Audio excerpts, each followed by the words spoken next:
One of the common questions we get asked is, what do you do when you're in a context where there seem to be so few people who you could invite to step into leadership?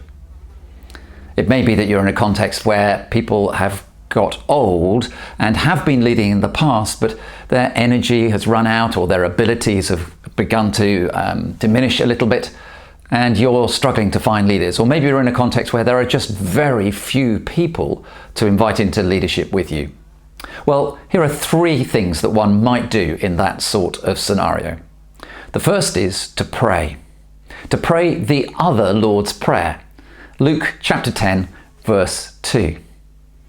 In there, Jesus encourages us by helping us to see that the harvest is plentiful, but the workers are few. Pray that the Lord of the harvest would send workers into the field. So let's pray for God to provide people. I've talked to many over the years who have seen God's provision in remarkable ways.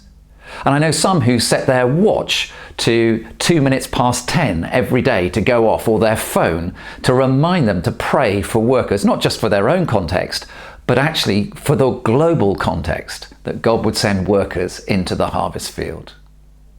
Let's pray. The second thing that we might do is talk. Talk to those who are within our congregations at this time. You may discover that some are reluctant to be in leadership for particular reasons. They may have tried before and it all went horribly wrong.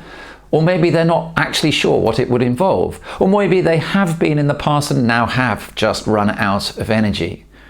But talk to those who are in your context. Don't make assumptions. Take every opportunity to find out their story, what God is doing in their life, and see every one of those conversations as a discipling opportunity. You may not get leaders out of it, but you can at least help them to discern what their next appropriate step is in their own discipleship of Jesus. The third thing is to ask. Ask those in our community to help serve within our churches.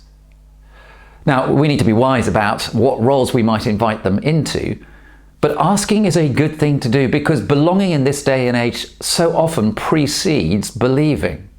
And as we invite them to help us in particular ways, we encourage them to think about their own faith and pray God may see some of them coming to faith and then ready to take on leadership responsibility within the life of the church. We may not have the leaders in the church, but they may be there in the community.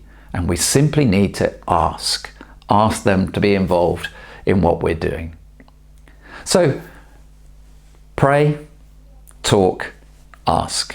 3 ways that we might possibly find more leaders than we might imagine are around.